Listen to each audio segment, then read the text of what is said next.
The gavel cracked down on lot number 12 before I had agreed to be sold. I stood on a low platform in a ballroom built to make ordinary people feel small, in a borrowed green dress that did not belong to my life, holding a blank paper dance card on a silk ribbon, because a stranger with a clipboard had pressed it into my hand and told me to smile. 600 people in black tie were watching. Somewhere behind the third pillar from the string quartet was my wife, if she had bothered to come at all, which she usually did not. 3 years married, and I still counted the letters of her name faster than I recognized her voice in a crowded room, because I so rarely got to hear it up close. My name is Marlowe Finch. I am an Omega, 31 years old, and for 3 years I have been married to Alexandra Vale, heir and sole master of Vale Maritime, a shipping and logistics empire so large it had its own weather patterns of rumor. The tabloids called her the Steel Bride of Vale Row, a woman who had never once been photographed holding another person's hand. I could have told them why. I had lived across the hall from that reason for 3 years and never once been let inside it. The auctioneer, a cheerful man named Foss with a carnation wilting in his lapel, announced that all proceeds tonight would fund the new pediatric wing at Harrow General, and that Lot 12 was a mystery guest, unattached, offering the winning bidder one dance and one dance only. Unattached, I almost laughed. I had signed up for the charity auction 3 weeks ago under my maiden name on a night when the house on Aldred Street had felt so quiet I could hear my own pulse in the hallway, because I had wanted, for 1 hour, to be someone a room might fight over. I had not expected the room to actually fight. 2 women rose from the crowd like it had been staged. The first was Odessa Cray, in a column of black silk, diamonds at her throat sharp enough to cut. Her family had been circling the Vale fortune since before Lex and I married. There had been talk, years ago, of an arrangement between the Cray and Vale houses that never closed. She lifted her paddle without hurrying. 30,000, she said, in a voice like poured syrup over glass, and the room made a soft, delighted sound, the sound of people who love watching money become a weapon. The second was Juniper Sachs, an heiress to a shipping insurance fortune of her own, younger, reckless, grinning like this was sport. 45, she called out, and somebody near the bar whistled. I stood on the platform with the blank dance card sweating in my palm and understood, with the particular clarity of the deeply humiliated, that I had become a number, not a person. A lot. My scent, warm ginger and spun sugar, the kind that used to make strangers in coffee shops smile without knowing why, soured under the lights, turned thin and anxious, the kind of scent that told the whole room exactly how frightened I was, because omegas cannot lie the way alphas can. Foss beamed. We have 45,000, ladies and gentlemen. 45 for a dance with our mystery lot. Do I hear 50? 60, Odessa said, not looking away from me. I had married the coldest woman in the city 3 years ago to save her company from a fraud only I could see, and in 3 years she had never once asked me to dance. I had told myself that was the shape of the arrangement. I had told myself a great many things. 70, said Juniper, delighted, reckless. I looked past the platform lights into the dark beyond the tables, searching, the way I always searched, out of habit more than hope, for a tall shape in gray that was never there. It was not there now either. Of course it was not. 80,000, Odessa said, and set her paddle down like she had already won, and I don't intend to be outbid. The room turned to see who would dare. I want you to understand that I had built an entire private mythology around one promise made in the first month of our marriage in a kitchen that smelled of black spruce and cold gunmetal because she had just come in from the docks in the rain. She had stood in the doorway, water still in her hair, and said, in the flattest voice I had ever heard a vow delivered in, "I will always find the light on for you." I had believed her, the way you believe things you need to be true. Then I had spent 3 years learning that a light left on in a hallway is not the same thing as a woman who wants to come home. Foss lifted the gavel. 80,000 once. A chair scraped back at the third pillar from the string quartet. I did not need to turn my head to know the room had gone silent before I saw her, because I felt it happen in my chest first, the old, humiliating, traitorous lift of hope, quick and involuntary, the kind of hope you cannot audit out of yourself no matter how many times it has cost you. Black spruce and cold gunmetal moved through 600 strangers like a tide going out, and somewhere behind me I heard Odessa Cray's breath catch, sharp and furious, because she recognized it too. My wife raised her hand. 3 years earlier, before any of this, before the marriage or the gavel or the empty half of a bed I had stopped expecting to fill. I had been an unremarkable auditor with a government contract and a talent nobody had ever thought to pay for properly.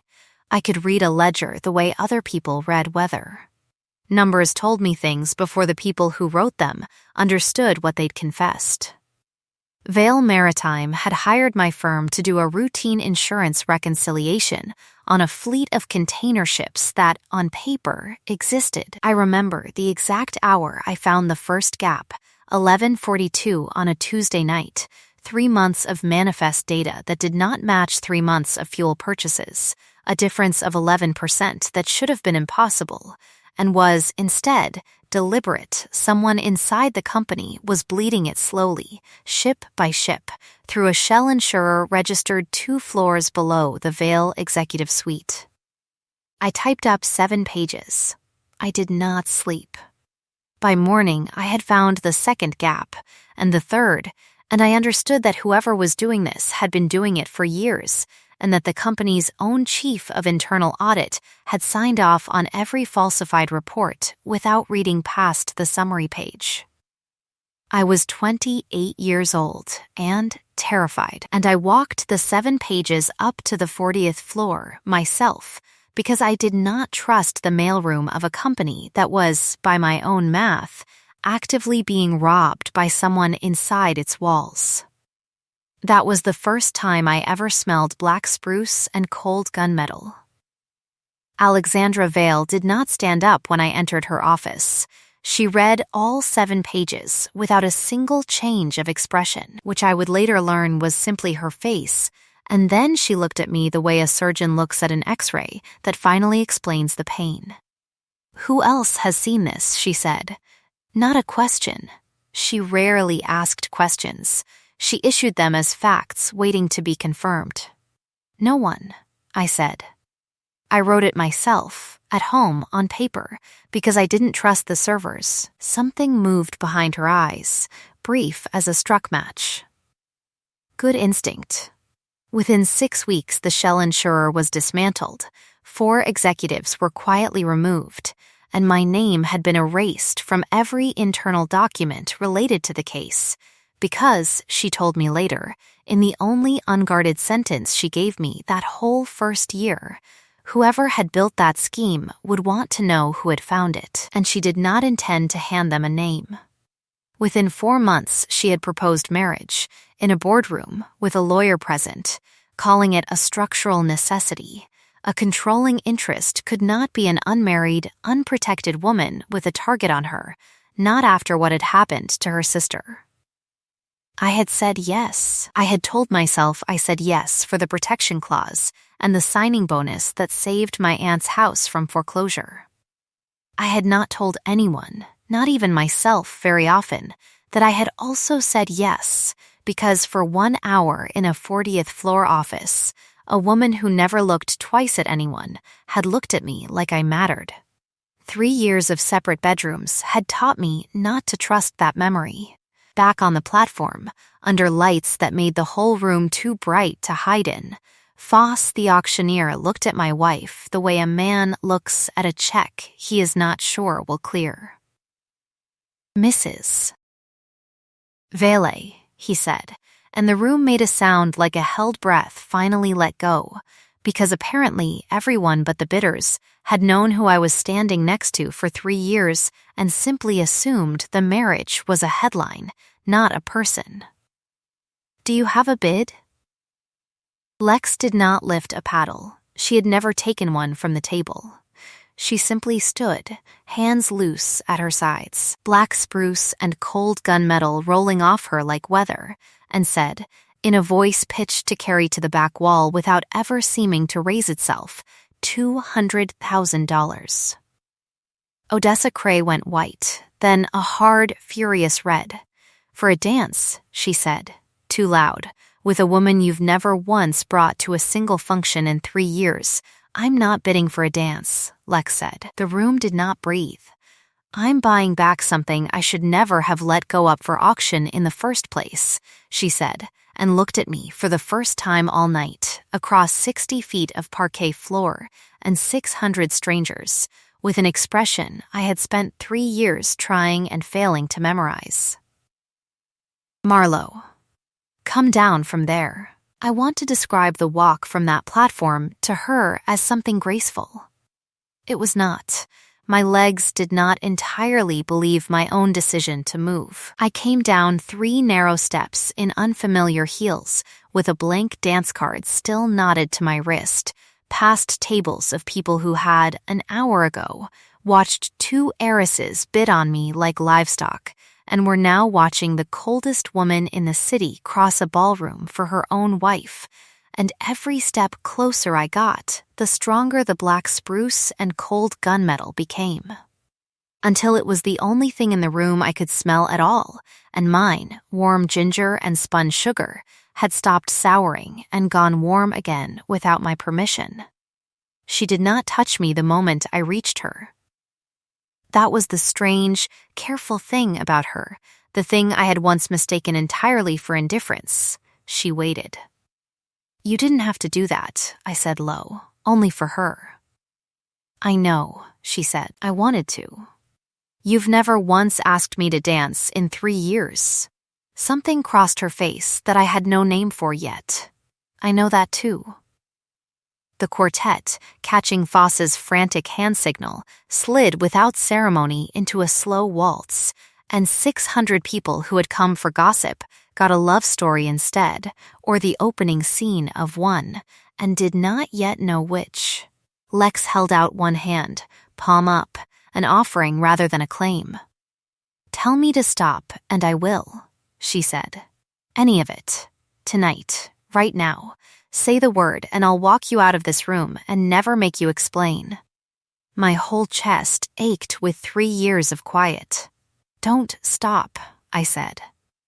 She closed her hand around mine like she'd been rehearsing the motion for longer than tonight. The dress I wore to my own wedding had cost less than the flowers on a single table at the gala, where I first understood what my wife's money actually looked like. That had been the true beginning of our marriage, 4 days after the boardroom proposal, when a driver named Hale collected me from my aunt's narrow row house with its leaning porch and drove me 40 minutes into a different tax bracket entirely. The Vale estate sat behind a gate that opened without anyone touching it, up a drive lined with black spruce, that I would later understand was not decoration but a kind of family joke nobody living found funny anymore, since it was the same tree that scented her skin. Mrs. Okafor met us at the door. She had run that house for 30 years, since before Lex could talk, and she looked at me on that first afternoon the way you look at a stray that's wandered somewhere it doesn't belong, and might get hurt for the trying. You'll want tea, she said, which was not a question either. Apparently that was a house style. The mistress won't be down till 7. She works through supper most nights. Don't take it personal. I had taken it personal anyway. For 3 years I had taken almost everything personal, because there had been so little else offered to measure myself against. I ate dinner alone in a dining room built for 40. I learned the house the way I had learned ledgers, room by room, looking for the gap that would explain the whole pattern. What I found instead were small, contradictory proofs that did not fit the cold story I had been telling myself. The kitchen, restocked every Sunday, always contained ginger tea and a particular Italian orange marmalade I had mentioned exactly once, in passing, to Mrs. Okafor in my first week. My aunt's roof, which had been quietly leaking for 2 years before my marriage, was replaced 8 months into it by a contractor who billed the job to a shell account and refused, politely, to say who had hired him. A first-edition collection of Auden poems appeared on my nightstand on my birthday, with no card, no note, nothing but the ribbon marking a page I had once, at a dinner party neither of us wanted to attend, quoted from memory to fill an awkward silence. I told myself these were the acts of a competent household staff, or guilt money, or nothing at all.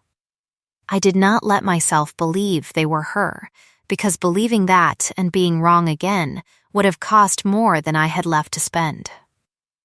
The first time she touched me on purpose, 4 months into the marriage, we were standing in the wine cellar during a blackout, candlelight throwing her shadow twice her actual size against the racks. The city grid had failed across 3 boroughs. Her security team was scrambling upstairs. She had come down herself to find me, because I did not know the house well enough yet to find my way to the generator room alone. "You're shaking," she said. "I don't like the dark," I admitted, which was not strictly true. I did not like being forgotten in it. She reached out and steadied my hand around the candle I was holding, her palm warm despite everything about her that read as cold, and for 3 full seconds neither of us moved. Black spruce and cold gunmetal, close enough that I could have named every note of it blind. Her thumb moved once, barely, across my knuckles, an accident of stillness rather than intention, and then she stepped back like she'd caught herself reaching toward a fire. "You should get some rest," she said, and left me alone with the candle. I had spent the next 2.5 years deciding that moment meant nothing, because the alternative, that it had meant everything, and she had chosen to walk away from it anyway, was a grief I did not have room to carry alongside my actual marriage. What I did not know then, standing in that cellar with my hand still warm from hers, was that Lex's older sister Imogen had died 8 years earlier in almost exactly that kind of unguarded moment. A candlelit dinner with a man from a rival firm she had let herself trust, 3 months before hired men shot her twice in her own driveway for information she never should have had access to, information that existed only because she had loved someone enough to bring her work home. Their father, Augustus Vale, had rebuilt his surviving daughter in the shape of that lesson.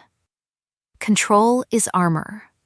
Attachment is an exit wound waiting to happen. Lex had married me to close a hole in the company's defenses, and had then spent 3 years terrified that the same tenderness that killed her sister would sooner or later get me killed too. I did not learn any of that in the wine cellar. I learned it 3 years later, on the same night 2 heiresses bid $80,000 for a dance with me, and my wife bought me back in front of 600 witnesses when we finally sat down, at midnight, at our own kitchen table, and she started talking like a woman opening a wound she had kept stitched shut since she was 26. But before that confession, there was the ballroom itself, and the dance, and the thing that happened at the edge of the dance floor that neither of us saw coming, because the Crays had not spent $80,000 on pride alone. They had spent it on distraction. The waltz turned us slow beneath a chandelier the size of a small car, and for 4 full minutes I forgot that 600 people were watching us the way people watch a car crash they can't look away from. Lex danced the way she did everything, precise, economical, no wasted motion, except that up close, with her hand at the small of my back and her cheek nearly against my temple, I could feel that her heart was not precise at all. It was going fast. Faster than the music. "You smell different tonight," she said, quiet, just for me. "Scared," I said. "I've been scared all night." "Not anymore," she said, and it was not quite a question, but I answered it like one. "No," I admitted. "Not anymore." Her hand tightened, barely, at my back. "Good, I need you steady for what I'm about to tell you. That sounds ominous for a dance floor." "It's the only place I could be sure you wouldn't run," she said, and there was something almost like humor in it, dry and unpracticed, like a language she hadn't spoken in years. "Marlo, I have not been cold to you because I didn't want you.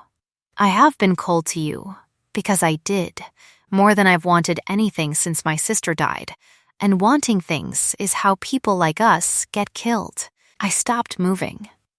She kept us turning anyway, gently, so it would look, to 600 watching strangers, like nothing at all had happened. "Say that again," I said, "when it isn't a room full of people." "I will," she said. "Tonight, I promise you, the whole thing tonight." It was then, over her shoulder, that I saw Desmond Cray, Odessa's brother, Vale Maritime's chief financial officer, a man I had exchanged maybe 11 words with in 3 years of quarterly reviews, crossing the edge of the dance floor toward the caterer's station with a small glass vial in his hand, moving with the particular unhurried care of a man who did not want to be noticed moving at all. I had spent a career learning to see the gap between what a ledger claimed and what it hid. I saw the gap now, in a crowded ballroom, in a man's too careful hands. "Lex," I said, "don't turn around yet. But I think we have a problem." She did not stop dancing, which told me more about her control than anything else could have. "Tell me." "Desmond Cray. He's at the champagne station. He's carrying something he doesn't want seen, and he's standing 3 feet from the tray your security detail told me was reserved for the head table." My pulse climbed, but my voice, for once, did not shake. "I don't think $80,000 was ever about a dance, Lex. I think it was about making sure everyone's eyes were on this floor instead of that tray." Something in my wife's expression went very still and very old. The look, I would learn, that came over her only in the seconds before she stopped being careful. "Then let's go find out what he's hiding," she said, and for the first time in 3 years, she took my hand, not to steady me, but to bring me with her. We did not reach the champagne station in time to stop him pouring it, but we reached it in time for me to knock the tray from a waiter's hands before it left the kitchen pass-through, glasses shattering across marble in a sound sharp enough to silence a room twice, and for Greer Voss, Lex's head of security, a broad, gray-eyed woman who had disliked me on sight 3 years ago, and never fully, warmed since, to appear at Desmond's elbow so fast he dropped the vial mid-denial. It tested, later that night, as a sedative strong enough to put a grown man on the floor within 4 minutes of ingestion. Not poison, something crueler and more useful to a schemer, something to make the Duchess of Vale collapse in front of 600 witnesses and the assembled press, on a night her own wife had just publicly claimed her, in a scandal engineered to look like exactly the kind of instability the shareholders had been warned to fear for years. Desmond Cray smiled at Lex like a man who still believed he held a winning hand. "You'll want to check your quarterly filings too, Duchess," he said, "before you start making declarations you can't afford." Lex did not raise her voice. She never did. "Greer, hold him for the police. And get the auditors on the 4th floor account reconciliation tonight." "Which auditor?" Greer said, and looked, for the first time in 3 years, directly at me with something other than suspicion. "The one who already knows exactly where he's been hiding it," Lex said. "My wife." We drove home in silence, broken, only by the wet hush of tires on rain-slicked road, black spruce and cold gunmetal filling the car's small space until it was the only thing steadying my pulse. Mrs. Okafor had left the kitchen light on, the way she always did, a small yellow square glowing at the end of the dark drive, and I thought of a promise made in a doorway 3 years ago and understood, finally, that it had never been about a literal light at all. We sat at the kitchen table at midnight, 2 cups of ginger tea going cold between us, and Lex told me about Imogen. She told it plainly, without flourish, the way she gave orders, because I think that was the only way she had ever learned to survive, telling it at all. Her sister at 29, brilliant and reckless and 13 months older, meeting a man from a rival firm at a supplier gala not unlike the one we just fled, falling for him over 4 dinners, telling him, on the 5th, about a shipping route the family had spent 2 years keeping quiet. 3 months later, a driveway. 2 shots. A father who had grieved by building a doctrine instead of a daughter. Control is survival. Love is the door they walk through to kill you, and who had raised his surviving child to be unbreakable by making sure she never let anyone close enough to try. I married you because you'd found something dangerous, and I needed you protected, Lex said. That part was true. But I proposed with a boardroom lawyer present because I didn't trust myself to say the rest of it out loud in private. I was afraid if I let myself want you the way I already did, I'd be handing the universe a second address to send its worst luck to. Her hands, folded on the table, were not quite steady. So I kept the door shut. Separate room. Separate life. I told myself it was mercy. It was cowardice with better manners. 3 years, I said, and it came out rawer than I meant it to. 3 years I told myself I imagined a woman in a wine cellar wanting to touch my hand. I built a whole life around convincing myself I was wrong about you, because being right and unwanted anyway felt like more than I could survive twice. You were never wrong, she said. Not once. Every gap you found in me was real. I built it on purpose. The tea, the roof, the book. All me, she said. None of it staff. I couldn't say the words, so I said everything else instead, and told myself it counted. It counted, I said, and found that I was crying, quietly, the kind of crying that comes after you finally stop holding a shape you were never built to hold. It just wasn't enough to live inside, Lex. I needed the words too.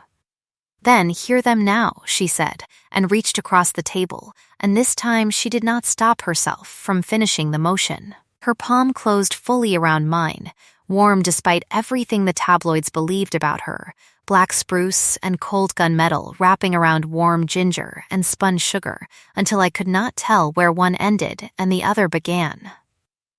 I love you.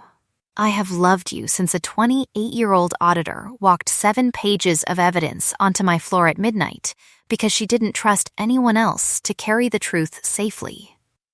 I have been in love with you for 3 years in a house with too many empty rooms, and I am done being a coward in my own kitchen. I did not answer with words. I answered by coming around the table and putting both arms around her shoulders. And for the first time in 3 years of marriage, my wife let herself be held without flinching away from it, her face pressed into the curve of my neck, breathing me in like a woman who had been holding her breath since a driveway 8 years ago and had only just remembered how. I will always find the light on for you, she said again into my skin, and this time I understood it was never about a hallway at all. It was about her. It had always only been about her. We should have had longer than 4 days of peace before the craze struck back. We got 4 days exactly. Desmond's arrest on the Champagne Station charge was, as it turned out, only the loose thread of a much larger tapestry, and Odessa Cray was not a woman who lost a bidding war and simply went home to lick a wound. On the 5th morning, Every major business paper in the city ran some version of the same headline: Vale Heiress's secret wife under federal inquiry for fraud. Someone, and I did not need forensic training to guess who, had leaked a doctored version of the exact ledger discrepancies I'd found 3 years earlier, reframed with my signature forged onto authorization lines I had never touched, painting the picture of an ambitious little auditor who had married into a fortune and then quietly bled it for herself, with the embezzlement scheme recast as my invention rather than the crime I had exposed. Lex's board called an emergency session before 9 a.m. 2 major shipping insurers suspended their contracts by lunch. My aunt called me in tears because a reporter had shown up at her leaning porch asking questions about a roof repair, spinning generosity into evidence of a payoff. And Lex, my Lex, 4 days into finally letting me see her whole, stood in front of a wall of cameras at noon and said the words I had feared for 3 years she would eventually say to save the company her sister died protecting. Vale Maritime is placing Marlowe Finch Vale on formal leave from any advisory role pending a full independent review, she said. Flat, controlled, every inch the steel bride the papers loved. The company will cooperate fully with investigators. She did not look for me in the crowd when she said it. She could not afford to. I watched the press conference from the kitchen at Aldridge Street in my aunt's narrow front room and felt the floor of the last 4 days drop away beneath me exactly the way it had before, except worse now, because this time I knew precisely what I was losing. I did not run, though everything in me wanted to. I made tea I did not drink, and I opened my old laptop, and I did the only thing I had ever been good at. I went looking for the gap. Greer Voss found me there at 8 that evening, standing on my aunt's porch with the same suspicious set to her jaw she'd worn the very first week of my marriage, except this time, when I braced for another cold assessment, she said instead, low and rough. In 15 years working for that family, I have never once seen her handshake giving an order. It shook today.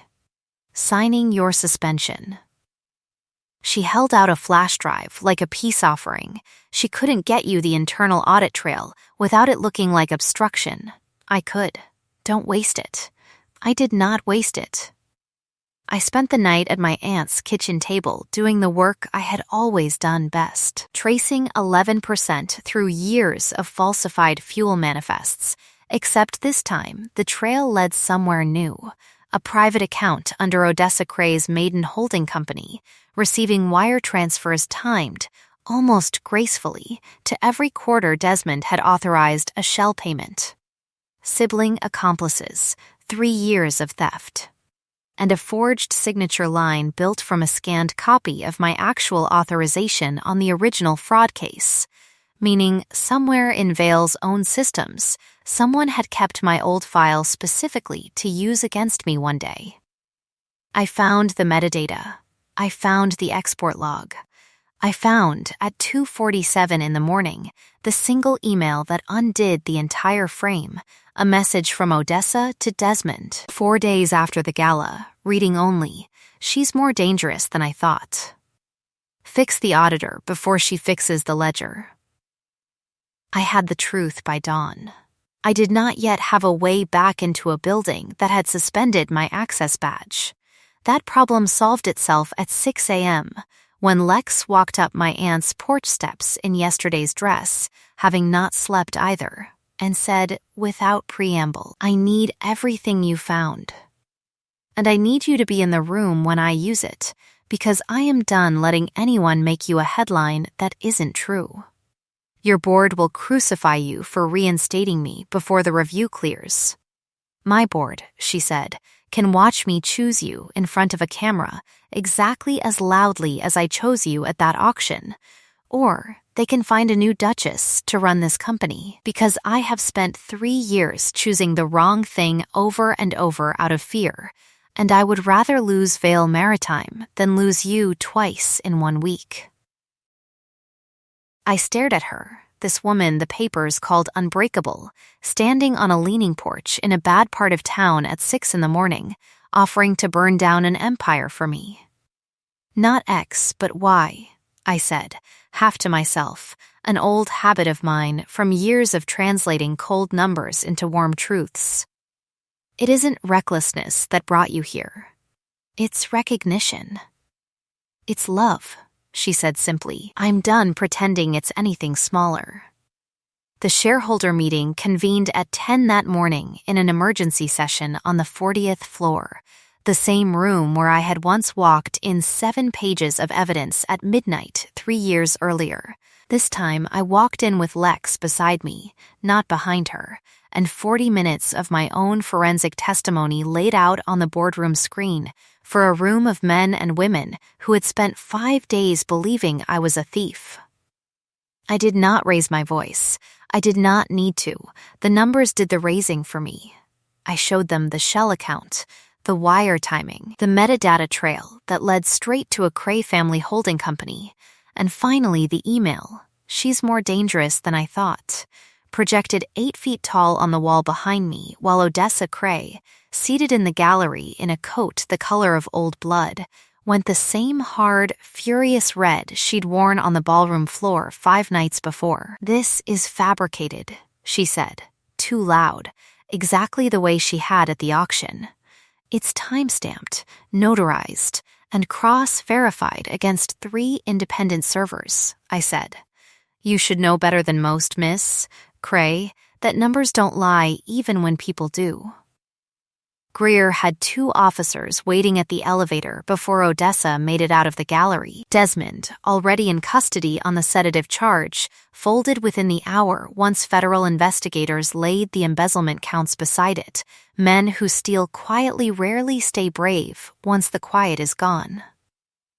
Lex stood at the head of that boardroom table and, for the second time in 5 days, addressed a room full of people who thought they owned a piece of her story. 5 days ago, I said my wife was under review, she said. I was wrong to let fear write those words instead of truth. My wife is the reason this company survived a fraud 11 years running, 3 years ago, and now a second time. Anyone in this room still questioning her place beside me is welcome to sell their shares. I will not apologize again for choosing her, publicly, permanently, and completely. She turned to me in front of that whole room, took both my hands, and asked, quiet enough that it was only for me even with 40 witnesses watching, "Tell me to stop, and I will." But I would like to finish, today, what I started at that gala 5 nights ago. All of it. The bond, too, if you'll still have me. My whole chest ached, the good kind of ache, the kind you've been waiting 3 years to feel. "Don't stop," I said, for the second time in 5 days, and meant it more than I had ever meant anything.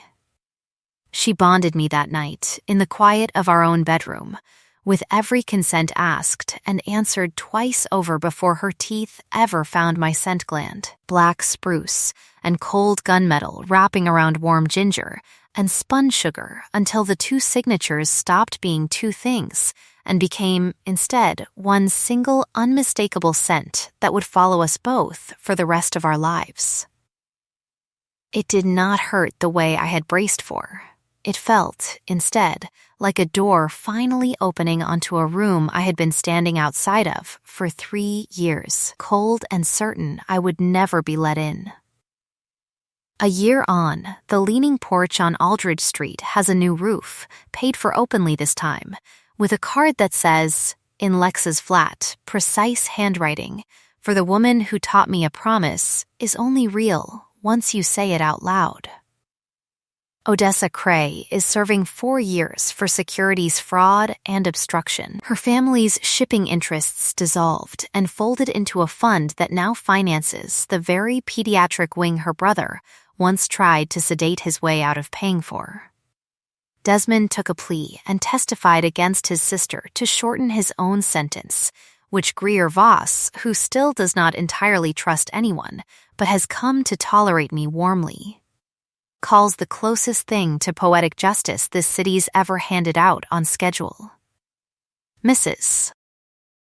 Okafor still leaves the kitchen light on every night, though now, more often than not, we are both home to see it burning before either of us has to go looking for it. We renewed our vows in the spring, in the garden behind the house, lined with black spruce, in front of 40 guests instead of 600 strangers, and Greer. Gruff, gray-eyed, once openly suspicious of the auditor who'd married into the family, stood as witness and said, before the ceremony, low enough that only I heard it, in 15 years I never once saw her wait for anyone at that altar. She's been early every day this week. It was, from her, the warmest thing I had ever been told. The dance card from that first gala hangs framed in our front hallway now, the one Odessa Cray never got to fill, and Lex bought back for $200,000 and the rest of her guarded heart. It is not blank anymore. In Lex's flat, precise handwriting, on the single line where a stranger's name should have gone, it reads, "Mine, if she'll have me." Always, beneath it, in my own looser hand, added the morning after the bond, I already did. I always will. Some women spend their whole lives invisible to the rooms they stand in, waiting to be chosen by anyone at all. I spent 3 years married to a woman who loved me too much to say so, and I learned, the hard way, that being seen was never about the size of the bid. It was about the hand that finally, quietly, rose. The end.